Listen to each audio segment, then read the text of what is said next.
Have you ever noticed something kind of strange? Someone gets a raise at work and they're just incredibly excited. They tell their friends, they go out to celebrate with a nice dinner, and for a few weeks, life feels genuinely better.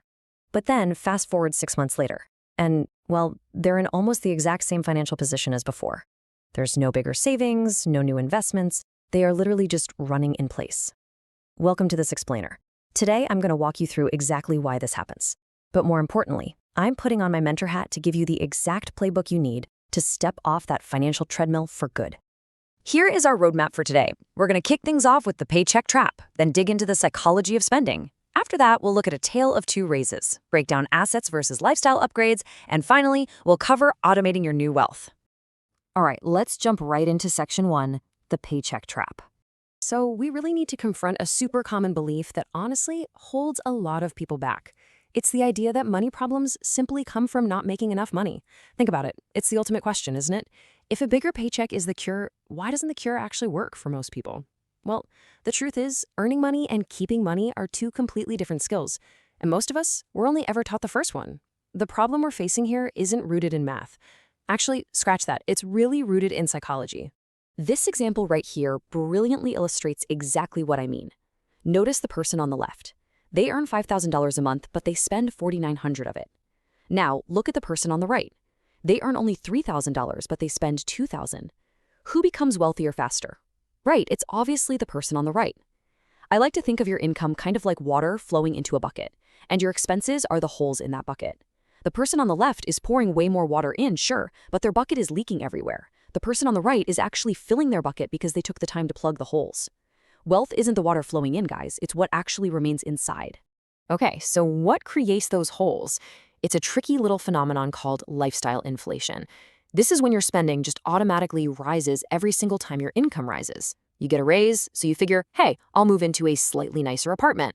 But that means higher rent, higher utilities, maybe you need some nicer furniture to match. Then you upgrade your phone, you start ordering a bit more food delivery, you take slightly more expensive vacations. Now, individually, none of these seem like huge deals, right? But collectively, they act like a giant sponge, just completely absorbing your entire raise. You're basically speeding up the treadmill without getting a single step closer to your actual destination. Moving right along to section 2, the psychology of spending. To truly beat lifestyle inflation, we've got to understand the invisible villains messing with our heads. And one of the absolutely biggest ones is this concept called hedonic adaptation. Human beings are incredibly adaptable creatures. It's a great trait for survival in the wild, but man, it is terrible for our wallets. Because of hedonic adaptation, whatever feels like an amazing luxury today will eventually just feel like your totally normal baseline. That luxurious new car you bought with your raise? Give it 6 months. The new car smell completely fades. It stops being an exciting reward and just becomes your car.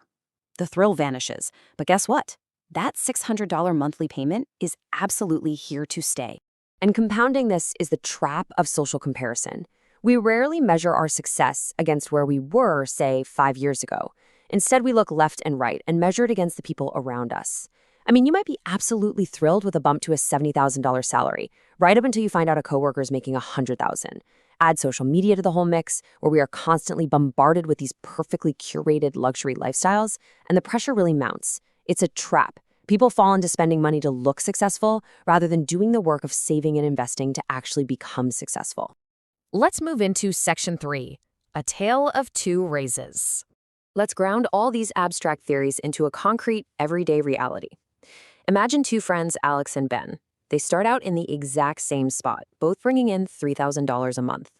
And both of them perform incredibly well at their jobs and receive the exact same raise, an extra $1,000 a month, bringing them both to a solid $4,000. So the absolutely crucial point here is what happens next. In year 1, honestly, they look pretty similar, but look what happens by year 3. Alex has a fully funded emergency fund and a growing investment portfolio. Ben? He's still stressing about bills and living paycheck to paycheck. Now jump to year 10, and they are living completely different financial lives. Alex has options, freedom, and deep security. Ben is still running on that treadmill. And here's the secret. This massive wealth gap wasn't created by a difference in income. It was created entirely by a difference in behavior. Which brings us nicely to section 4, assets versus lifestyle upgrades. Listen, as your mentor here, I want you to be crystal clear on this mindset shift. You have to separate buying a better present from buying a better future. Let's break this down with some specific examples. On the left side, we have lifestyle upgrades. These are things that actively drain your future money. Think about upgrading from a perfectly reliable older Honda to a brand new leased BMW, or moving from a nice one-bedroom apartment to a fancy luxury high-rise, or hitting up DoorDash 4 nights a week instead of cooking. These make today feel great, for sure, but they consume your wealth. On the right, we have assets. These are things that actually create future money. We're talking about putting money into S&P 500 index funds, maxing out your Roth IRA, stashing cash into a high-yield savings account, or maybe even investing in a side business. See the difference? One mindset consumes the present, the other compounds to secure your future. And that leads to a truth that honestly surprises a lot of people. Looking wealthy is incredibly expensive, but becoming wealthy, it often looks really, really boring. The people with true financial security aren't always the highest earners flashing designer brands. No way. They are the ones quietly living below their means, maybe driving that older car and just accumulating small, smart decisions year after year. All right, let's get practical with Section 5, automating your new wealth. So, how do we actually put this into action? Here is your concrete, step-by-step escape plan for exactly what to do the moment your income goes up. Step 1. Delay the upgrade. When you get a raise, enforce a strict 30-day cooling-off period on yourself. Seriously, don't buy the new car, don't go apartment hunting, just let the excitement settle. Step 2. Assign the extra money a job before it even arrives. If your paycheck goes up by $400 a month, use zero-based budgeting. Decide exactly where every single one of those $400 is going before it hits your account. Step 3. Automate it immediately. This is the absolute game changer. Do not rely on your own willpower. Go right into your company's HR portal and split your direct deposit or set up an automatic transfer at your bank on payday. Make sure that extra money goes straight into your investments or savings before you even log in and see it in your checking account.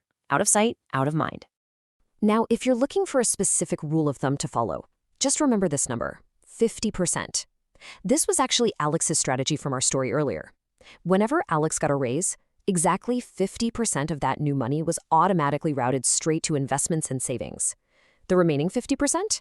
That was allowed to go toward guilt-free lifestyle improvements. It's a brilliant way to balance enjoying the fruits of your hard work today while aggressively securing your future.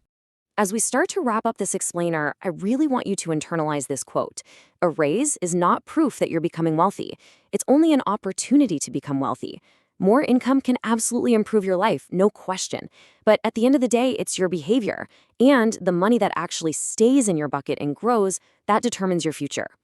So the next time your boss calls you in, shakes your hand, and gives you that well-deserved bump in pay, I want you to pause, look at your budget, and ask yourself this one simple, provocative question.